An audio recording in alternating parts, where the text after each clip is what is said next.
Ouais, il est potox, c'est Antox, et bienvenue dans cette nouvelle vidéo consacrée à la critique de l'épisode 5 de la 3e saison des 50. Alors j'ai plutôt apprécié cet épisode, même si la fin me frustre un petit peu, parce que toi-même tu connais Cliffhanger, tout ça. Mais sinon globalement j'avais plutôt apprécié, c'était un bon divertissement, j'avais trouvé ça concluait bien la fin de la semaine. Aussi petite précision, j'ai pris des notes, comme ça au moins j'aurai un chemin tout tracé. Je vais pas me tromper, je vais pas oublier également des choses, donc ça c'est plutôt un point positif. Alors pour faire les choses dans l'ordre, il y a eu le fameux coup de folie, je pense que j'avais dit d'ailleurs, je me suis trompé, il me semble que j'avais dit qu'encore cap ou pas cap, il me semble. C'était pas du tout un cap ou pas cap, c'était bel et bien un coup de folie, et c'était pas 1000 €, il me semble que j'avais dit 1000 € aussi, en fait c'était 500 €. Et donc il a bel et bien été validé, comme je te l'ai dit, ça me choquait pas trop. Alors en réalité moi je l'aurais pas forcément donné, je l'aurais pas accordé parce que il a eu une petite erreur. Alors je m'explique, en gros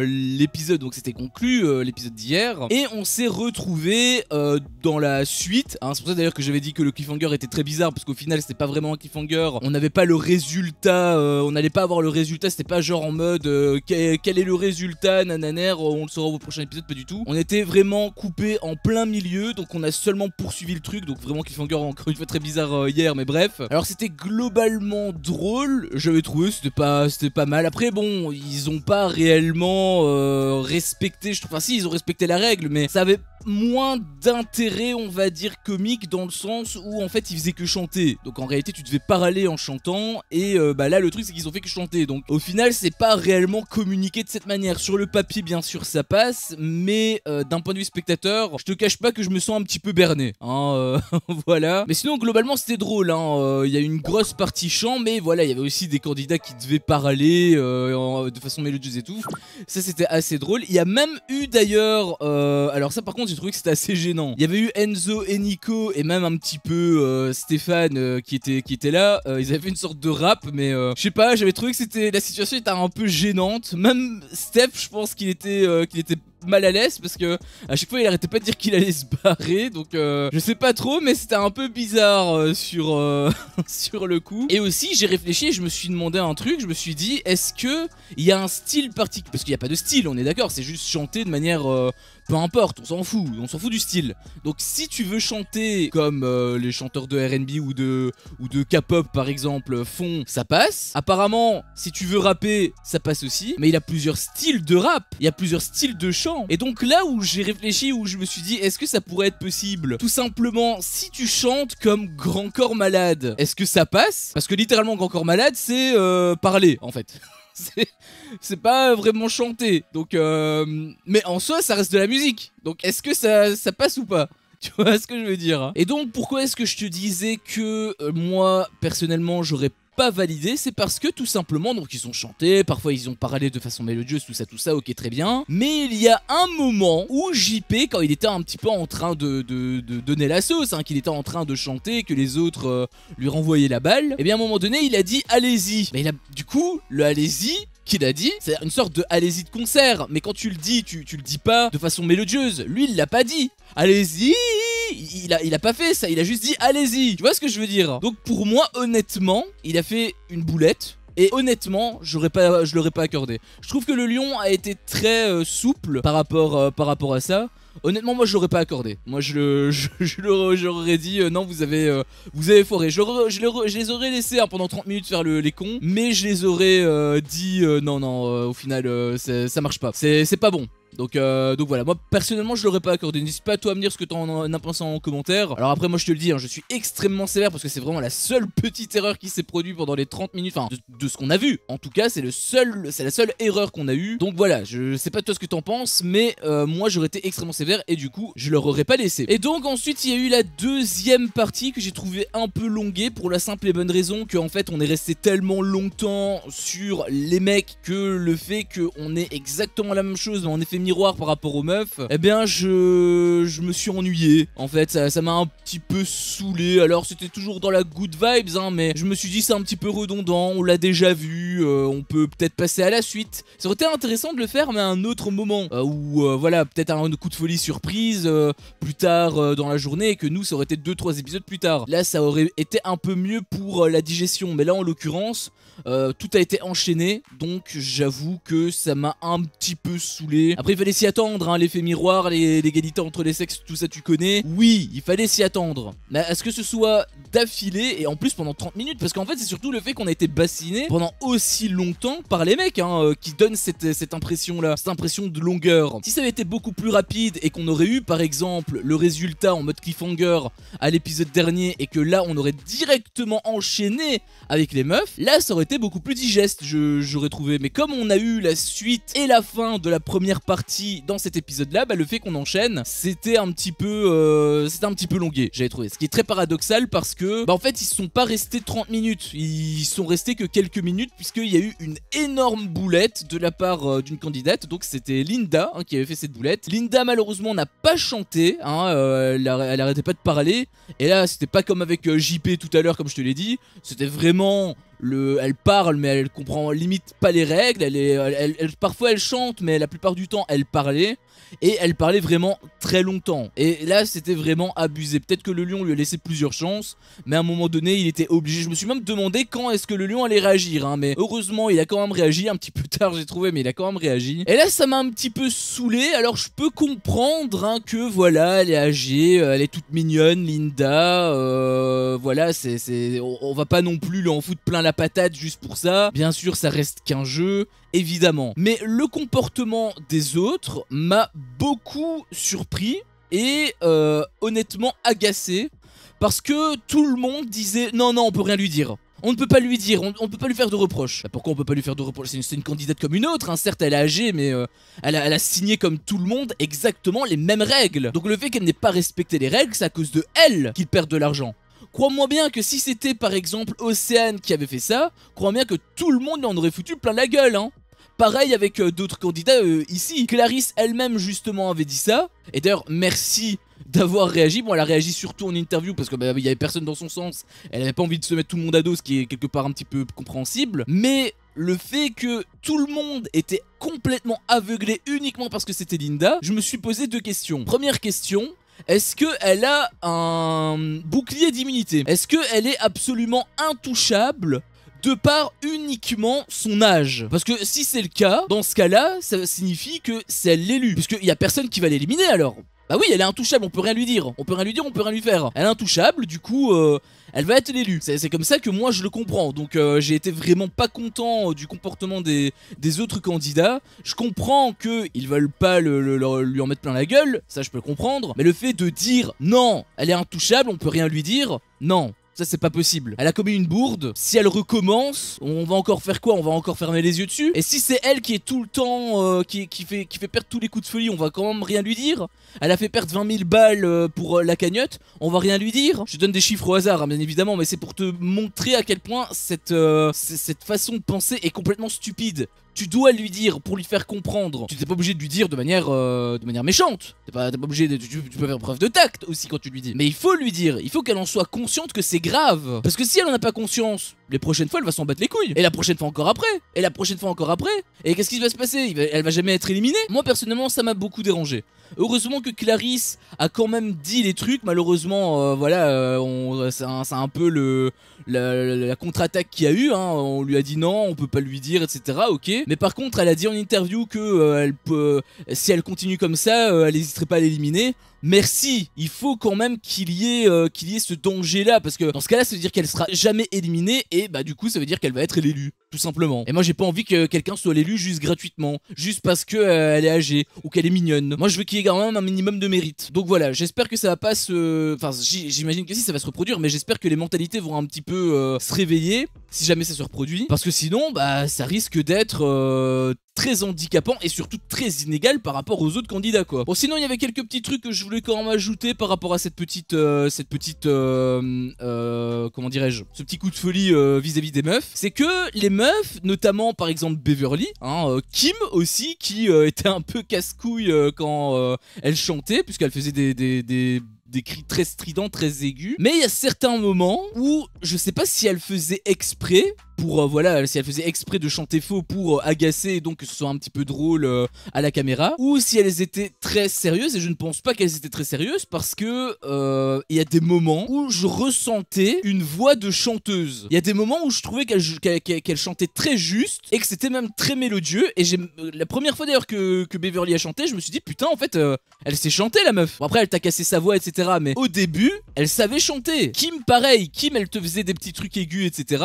Alors parfois elle grossissait un petit peu le trait, mais globalement j'avais trouvé qu'il y avait un truc. Et je pense qu'elles peuvent être chanteuses. Clarisse aussi d'ailleurs. Clarisse aussi elle chantait etc. Bon après elle exagérait pas sa voix pour casser les couilles, mais elle chantait vraiment, je trouvais qu'elle chantait très bien. Je trouvais même qu'il y avait un petit truc par rapport aux chansons Disney. Je trouvais qu'elles avaient des voix un petit peu de chansons Disney. Je sais pas si tu vois les passages que je veux dire, au pire revisionne des épisodes si tu peux, mais je trouvais vraiment qu'il y avait un truc par rapport aux chanteuses et que ça faisait beaucoup penser aux chanteuses Disney en fait. C'est pour ça que je dis ça, donc j'étais quand même assez surpris, c'était plutôt cool. En fait moi je vais apprécier si elles peuvent se lancer dans la carrière des chansons.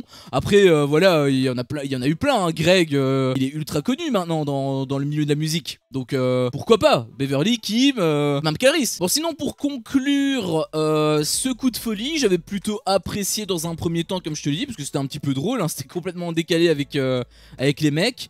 Avec les meufs ça faisait moins cet effet là parce que les meufs aiment chanter. Donc c'est pour ça que d'une part c'était moins drôle, et en plus elles sont arrivées juste après les mecs dans le même épisode. On a été complètement bassiné par les mecs pendant 30 minutes. Alors là ça a pas été très long, ça a pas été aussi long, mais j'avais l'impression que ça l'était tout autant, rien que pour te dire, tellement que le timing était mauvais. Et en plus même dans l'esprit ça marchait moins, parce que comme je te l'ai dit, les meufs aiment chanter, enfin elles sont plus ouvertes en tout cas à la chanson que les mecs. On voyait qu'il y en avait beaucoup qui étaient mal à l'aise, donc l'effet comique ne marchait pas en fait. Donc d'une part j'avais été saoulé par rapport à ça, et d'autre part j'ai pas trop compris l'objectif en fait du coup de folie, dans le sens où normalement les coups de folie c'est quoi? C'est te donner un challenge, te donner un truc qui est un défi, hein, te donner un défi pour que ce soit un minimum difficile, et si jamais t'y arrives, grâce justement à un très bon jeu de ta part ou de leur part, puisqu'ils sont censés être en équipe, puisque normalement dans ce genre de jeu c'est censé être le lion et des amis animaux contre le groupe complet, hein, le groupe de base. Et si ils y arrivent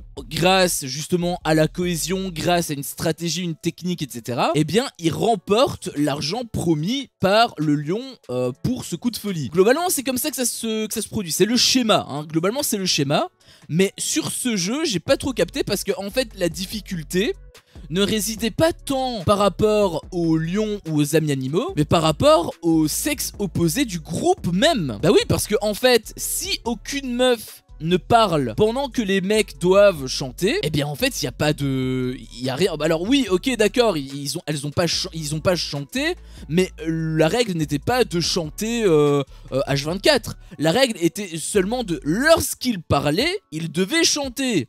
Donc s'ils parlaient pas, bah, ils étaient pas obligés de parler, c'est ça que je veux dire en fait. S'ils parlaient pas, ça passait quand même. Donc s'il y a aucune meuf qui leur parlait et que les mecs donc n'ouvraient pas la bouche une seconde, bah ça serait passé. Et le délire avec Linda c'est pareil. Par rapport aux meufs c'est exactement pareil. Si jamais aucun mec ne leur avait parlé, et même les meufs en fait, hein, il y avait Jade par exemple qui disait il faut chanter. Non, il fallait pas chanter, c'est juste que quand tu parles il faut chanter. Mais si aucun mec ne les avait parlé et même aucune meuf n'avait ouvert la bouche, ça serait passé comme une lettre à la poste quoi. Donc là les 500 balles perdues par Linda, ils ont été perdus vraiment bêtement, et aussi toute l'énergie dépensée par les autres candidats, que ce soit les meufs ou les mecs, enfin surtout les mecs du coup parce qu'ils sont restés plus longtemps, bah en réalité ils ont dépensé d'énergie inutilement, puisqu'ils auraient pu réussir le jeu très facilement.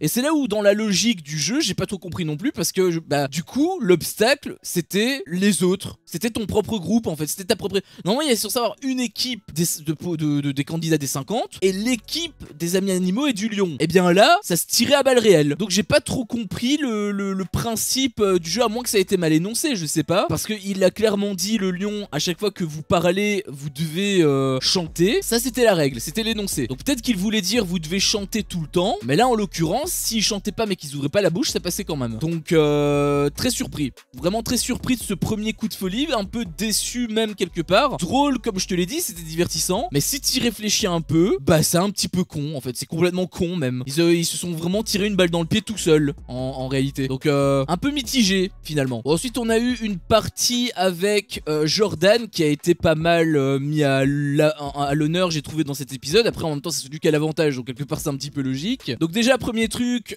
il était en train de parler à Lisa Marie. Alors nous on connaît Lisa Marie, mais eux ils la connaissent pas encore, donc c'est normal. En plus s'ils sont 50, c'est aussi normal de s'ouvrir, pas forcément pour se mettre en couple, mais juste pour parler, pour discuter, pour faire ami-ami, tu vois. C'est encore une fois un jeu justement, c'est ça le truc, il faut aussi des alliés. Donc si tu ne t'ouvres pas, tu vas être un peu exclu et tu seras le premier à être éliminé. Donc c'est normal de vouloir s'ouvrir. Et ce que j'ai beaucoup aimé en fait, c'est que Julie B, donc elle s'était pointée de manière extrêmement jalouse, et ils étaient un petit peu en train de se taquiner. Non, il y avait surtout Julie qui faisait un peu la meuf un peu vexée, et Jordan qui, voilà, ça l'avait un peu reboossé dans son ego, parce qu'on voyait que Julie l'aimait bien. Et en fait ça m'a fait rire parce que bah voilà, c'était assez drôle en fait de voir la réaction de Julie, même si je me suis dit oula attention, faut pas faire un remake à la Anissa, parce que Anissa aussi hein, elle était toute mignonne, toute gentille, tout ce que tu veux, et au final quand ça s'est complètement retourné, la meuf elle a été vraiment ultra désagréable avec Jordan. Après voilà, elle a été touchée, elle a été blessée, c'est pour ça qu'elle s'est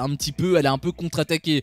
Elle avait aussi ses raisons, hein. Je dis pas que c'est une sorcière et que c'était gratuit, bien évidemment que non. Elle avait aussi ses raisons, mais dans les faits, d'un point de vue extérieur, c'était un petit peu de l'abus. Et donc c'est là où je veux en venir, faut faire attention avec ça, parce que si elle est trop possessive, Julie, peut-être qu'elle peut faire un effet remake avec Jordan. Admettons que Jordan au final il a un meilleur feeling avec une autre meuf, peut-être que Julie va faire les mêmes crasse entre guillemets, elle a pas fait vraiment de crasse mais elle a été ultra désagréable sur tout le reste de l'aventure par rapport à Jordan. Donc j'espère que c'était juste sur le côté humoristique, qu'elle sera pas réellement comme ça. Je pense que c'était juste sur le côté humoristique, hein. Elle l'avait elle-même dit, c'était pour taquiner tout ça. En tout cas j'ai la sentais réellement attachée, ça c'était plutôt cool. Même Jordan il a l'air d'être pas mal séduit par elle, donc je les ai trouvés mignons en fait, je les ai trouvés vraiment mignons. Donc s'il y a bien un couple dans toute la baraque que je voudrais qui se forment, c'est bien eux deux. Voilà, c'est vraiment, pour moi, c'est le couple qui mérite le plus d'avoir un avenir. Donc j'aimerais bien qu'ils se mettent en couple, ça serait plutôt cool. Puis ensuite, pour ne pas lâcher Jordan, il y a eu Kim qui a fait une demande. Alors la demande, elle m'a beaucoup fait rire parce que, en fait, elle était revenue sur l'histoire avec Yael, et ce qu'elle avait demandé, en fait, c'était à Jordan, en gros, voilà, s'il était dans les éliminés, s'il l'éliminait, ça l'arrangerait. Tu vois, globalement, c'était ça. Et j'ai trouvé que c'était complètement absurde. Heureusement que c'est pas elle en fait qui a ce pouvoir là, parce que normalement c'est un minimum stratégique hein. Et Yael c'est pas du tout en tout cas pour l'instant, c'est pas du tout un danger. On l'avait vu dans The Power, le mec il est la plupart du temps à côté de ses pompes, c'est pas du tout un danger à l'heure actuelle. Il y a des mecs qui sont, enfin d'autres candidats, plutôt des mecs ou des meufs, peu importe, qui sont beaucoup plus dangereux. Donc le fait qu'elle ait voulu prendre cette décision, mais de manière purement personnelle, hein, on va pas se mentir, ça m'a beaucoup fait rire, parce que je me suis dit putain, la meuf, si c'est elle qui avait le pouvoir, ce serait ultra facile de la manipuler. Tu la brosses dans le sens du poil et elle t'élimine jamais en gros hein. Globalement c'est ça quoi. Heureusement Jordan il a pas du tout il est pas tombé dans le panneau entre guillemets, dans le sens où il a quand même un minimum réfléchi. Il avait dit voilà, il est pas sur la sellette, il a d'autres priorités. Donc heureusement qu'il a pu un peu faire la part des choses. Après bon voilà, s'il y a personne d'autre, au moins c'est une petite graine plantée dans son esprit. Peut-être que s'il y a pas d'autres cibles et qu'il doit quand même éliminer quelqu'un et qu'il a lui, peut-être qu'il va en profiter. C'est probablement comme ça que ça va se produire, même si jamais il y a ce scénario qui se présente. Mais quoi qu'il en soit, voilà, sur le court terme il y a des mecs, des candidats plutôt, à chaque fois je dis des mecs mais c'est aussi des meufs hein. La Lisa Marie elle est ultra forte aussi en épreuve. Donc voilà, il y a des candidats qui sont ultra difficiles. Julie Ricci aussi, qui est très forte en épreuve. Enfin, il y en a plein en réalité. Mais bref, candidat mix, mec, meuf, il y en a beaucoup qui sont au-dessus de Yael d'un point de vue danger. Donc, voilà. Heureusement qu'il a pas... Il a dit... Oui, si jamais il peut, mais ce sera quand même sa volonté en premier. Donc ça, j'avais apprécié par rapport à Jordan, pardon. Et j'avais un peu souri, je me suis un peu moqué de Kim par rapport à ça, parce que elle parlait purement avec ses émotions, en fait. Et justement, pour conclure les petites séquences avec Jordan, en fait, il avait révélé lui-même, enfin à demi-mot plutôt, qu'il avait des cibles, hein, des targets. Et ces targets, il a pas donné de nom spécifique, mais il a dit que c'était essentiellement des couples. Donc toutes les personnes qui sont en couple, à mon avis, elles doivent être comme ça, hein. Il y a par exemple Enzo Colette, il y a Stéphane et Jade, par exemple. Je sais pas s'il y a d'autres couples dans... Bah il y a Emma et Sacha également. Donc il y a pas mal de couples en fait dans la baraque. Tout le monde n'était pas forcément présent, donc ils sont peut-être pas tous au courant, mais si j'avais été eux, j'aurais vraiment les chocottes. Parce que du coup, c'est-à-dire que s'il y en a un des deux qui sont éliminables, qui sont nominés, ça peut être vraiment cuit. Il y a la probabilité pour que ce soit toi qui sois choisi est élevée par rapport aux autres qui sont célibataires. Donc concernant Jordan, c'était extrêmement pertinent ce qu'il a dit, parce que voilà, on connaît tous hein, l'année dernière avec la saison 2 comment ça s'est déroulé, les couples ils ont tous bouffé les autres. Ah oui, s'il vous plaît n'éliminez pas les couples par pitié, nananer. Et au final bah, tous les couples ils étaient en supériorité, c'était ultra difficile de reprendre la main. Bah oui, c'était ça aussi que j'arrêtais pas de pointer du doigt hein. Bon, au final ils ont décidé de jouer comme ça, malheureusement pour eux, ils en ont payé le prix. Mais voilà, là ça va pas se reproduire, je pense. En tout cas, c'est pas ce que Jordan laisse présager, donc ça c'est plutôt chouette. Mais en même temps, je me dis, le fait qu'il ait révélé un peu à tout le monde, c'est compliqué, parce que du coup, il peut être lui-même la target de tous les couples. Bah oui, puisqu'il a révélé lui-même que les couples étaient ses cibles. Donc c'est-à-dire que tous les couples, si jamais il doit avoir des éliminés, peut-être qu'ils vont pas voter pour Jordan, et qu'ils vont même peut-être faire une contre-campagne, en mettant en avant le fait qu'il a un pouvoir, et que c'est très difficile, que c'est un réel danger pour n'importe qui en fait, parce qu'il a un pouvoir ultra fort. Donc je pense qu'il a pas forcément bien fait de le révéler. Il aurait pu le révéler en interview pour nous, pour que nous on sache ça, ok. Mais pour mais les autres candidats, je trouve que c'est un peu risqué. Puis ensuite on a eu toute une séquence où Maïsan tentait de faire des alliances. Alors elle voulait prendre le premier groupe qu'elle connaissait, hein, le groupe de 2 Power. Au final ça a pas du tout abouti, hein, parce qu'il y avait personne qui voulait être avec elle. T'avais Nicolo, il voulait même pas être présent à la réunion. T'avais Nicolas où elle a un peu taquiné comme d'habitude en lui disant voilà t'as gagné mais tu connaissais même pas les règles. Ça a saoulé Nico, du coup il s'est barré. Après pour le coup elle a, enfin raison non, elle a pas forcément raison parce que je pense qu'elle a quand même compris les règles. Mais il a à un moment donné une interview de Nico qui disait que voilà il avait participé, il expliquait le contexte hein, on a participé à un jeu qui s'appelle 2 Power auquel il a gagné. C'était un jeu stratégique. En d'autres termes il sous-entendait que il était très fort stratégiquement parce qu'il a gagné ce jeu qui était centré sur la stratégie, mais en réalité absolument pas. Déjà je rappelle qu'il a gagné uniquement en grande partie plutôt avec de la chance.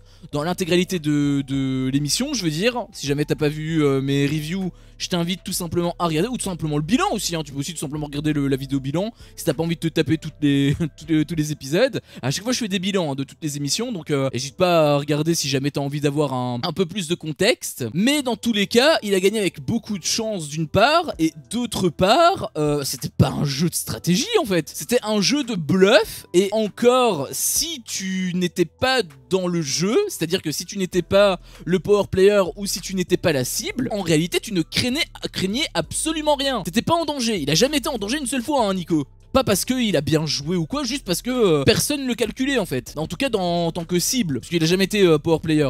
Et s'il avait été power player, crois-moi bien qu'il aurait été très rapidement remarqué, étant donné que la seule fois où il a été power player, il a été cramé au bout de 2 secondes. Heureusement c'était pas le parce que c'est le power player de la finale, donc c'était pas le power player qui pouvait être éliminé. Il a eu beaucoup de chance encore une fois à ce niveau là, mais il a pas gagné parce qu'il était ultra fort stratégiquement. Il a gagné uniquement, enfin en grande partie plutôt avec de la chance. Uniquement non, parce que la finale il a quand même très bien joué, il faut le reconnaître. Mais la plupart, je veux dire 80 ou 90% de sa réussite, du fait qu'il ait gagné, c'est uniquement dû à la chance, ces 90% là. Donc voilà, ça m'a un petit peu saoulé qu'il ait dit ça en interview. Après on connaît le personnage, hein, mais voilà, je tenais quand même à rectifier le tir. Il a pas gagné par rapport à la stratégie. Voilà, il a gagné grâce à beaucoup de chance. Du coup, il restait plus que Kumba, Maïsan et Yael. Et Kumba, j'ai pas trop compris aussi. Alors au final, ils sont... voilà, ça fait un gros flop. Hein. Au final, il y a que Yael et Maïsan, mais encore, est-ce qu'ils sont réellement ensemble? Je sais même pas. Puisque ça avait l'air d'être vraiment deux âmes égarées qui se sont un petit peu retrouvées, qui essaient un peu de se serrer les coudes pour avancer, mais malgré eux. Hein, genre, ils l'ont pas choisi quelque part. Mais par contre pour Kumba, j'ai pas trop compris non plus ses réflexions, parce qu'elle arrêtait pas de dire en interview que voilà, enfin elle disait que les seules personnes qu'elle voudrait protéger c'est Eddie par exemple, parce qu'elle est très proche de lui, mais que y a elle par exemple, jamais elle va le protéger parce qu'on peut pas compter sur lui. Et elle avait parlé de trahison, au bout de il gambadait n'importe où, il allait n'importe où, il pouvait trahir très rapidement, c'était ça qu'elle avait vu. Mais je sais pas si en interview elle s'était trompée de prénom, parce que là elle était complètement en train de décrire Eddie en fait. C'est Eddie qui était une girouette, c'est Eddie qui partait là où le vent l'emmenait, et c'est Eddie qui trahissait. C'est lui qui a trahi Yael. Yael, il a absolument trahi personne, puisque à peine la deuxième semaine était arrivée, c'est lui qui a dégagé. Donc comment est-ce qu'il aurait pu trahir qui que ce soit alors qu'il a jamais été power player, et c'est lui qui s'est fait trahir. Je sais pas si Kumba elle s'était trompée ou si elle était complètement aveuglée, j'en sais rien, mais en fait elle disait l'inverse. En fait elle disait l'inverse de ce qui s'était passé dans The Power. Donc je sais pas si elle s'était trompée ou si elle était sérieuse, mais il faudrait peut-être un petit peu se remettre en question là. Là je pense qu'il y a eu des petits problèmes de souvenirs là, de mémoire. Bon bref, gros flop total pour cette première tentative de Maïsan. Au final elle arrivera quand même à faire une petite alliance par après avec la chambre bleue, la team Azul comme on dit, plus Julie Ritchie, parce qu'elle fait pas partie de la team Azul, mais apparemment elle est quand même présente dans l'alliance, parce que voilà elle est très belle, hein, ce qui est vrai, elle est très jolie, donc quelque part c'est totalement justifié sa présence dans l'alliance. Et j'ai trouvé que c'était pas forcément une bonne chose de sa part. Alors par rapport à la team Azul aussi pourquoi pas, mais par rapport à la team de Power, j'ai trouvé que c'était vraiment, heureusement d'ailleurs que ça a pas été accepté, parce que si ça avait été accepté en fait ils auraient mis un énorme projecteur sur eux en disant on est en team. Et en règle générale les teams qui sont un peu exclus, qui sont un peu isolés, qui sont seuls en fait, en règle générale c'est eux qui partent très vite. Souviens-toi de la team Love Island l'année dernière, la team Île de la Tentation cette année, je donne pas cher pour leur peau. J'aurais eu un peu peur si la team de Power s'était formée. Heureusement que ça n'a pas été le cas. Bon après voilà, ils auraient pas été très soudés, peut-être qu'ils auraient un peu tout esquivé, hein, probablement même, parce qu'en plus la plupart du temps ce sont quand même des grosses têtes. Mais il y avait un monde où c'était le cas, donc le fait que Maïsan ait fait cette réunion en plus ouverte à tout le monde, et qu'elle se cachait pas, elle criait oui Nicolo, il faut que tu viennes pour une réunion stratégique. Enfin je veux dire, là j'ai grossi le trait, mais c'était pas très discret quoi. Donc heureusement que ça a pas été accepté, et heureusement que la deuxième team, donc avec la team Azul, là c'était beaucoup mieux fait. Je me demande même si elle avait pas fait ça uniquement pour avoir des séquences pour l'émission, parce que ça me paraissait tellement c'est tellement pas cohérent par rapport à elle, par rapport à Maïsan, parce que Maïsan elle est quand même un peu plus réfléchie, elle sait qu'il faut être discrète etc. Le fait qu'elle ait fait ça ouvertement, ça m'a un peu surpris quoi, donc c'est pas plus mal que ça a pas été fait, d'autant plus qu'ils étaient pas du tout soudés. Et la team Azul, elle par contre, elle a l'air d'être beaucoup plus soudée, et c'est beaucoup mieux fait étant donné que tout simplement ça a été fait dans le dos de tout le monde. Et c'est ça une stratégie, c'est pas à la vue de 80% de la baraque. Aussi, petite parenthèse, il y a un truc qui m'a pas mal surpris, c'était le fait que, voilà, elle parlait pour trouver un nom, donc la team Azul, ça a été le nom qui a été gardé, mais il y a eu plusieurs noms qui ont été proposés, team Licorne, team Arc-en-Ciel, team Rose, je sais pas trop quoi. Enfin bref, forcément, les mecs, ils étaient pas trop pour, et même Clarisse elle-même, et elle avait à un moment donné parlé de team Chirurgie ou team Plastique, c'était team Plastique. Et en fait, pendant cette proposition, donc elle justifiait, hein, tout le monde a été refait, du coup c'était quand même assez drôle cette autodérision. Mais Giovanni avait dit non, Clarisse, elle est full naturelle, et j'ai été surpris en fait. Je me suis demandé est-ce que réellement Clarisse est full naturel. C'est possible, parce que c'est vrai qu'il n'y a rien qui soit spécialement disproportionné par rapport à son corps, par rapport à son nez, par rapport à son visage, etc. Mais elle est tellement belle la meuf, moi je me suis dit tout simplement elle avait déjà fait de la chirurgie. Donc le fait qu'elle en ait potentiellement pas fait, franchement c'est assez surprenant parce que la meuf elle est vraiment super belle naturellement quoi. Donc si c'est le cas, j'espère qu'elle ne fera jamais de chirurgie. Parce que bah en fait ça sert à rien quoi. Globalement. Et puis il y a eu enfin ce premier jeu où les candidats donc s'y sont rendus, hein, ils se sont rendus à l'arène.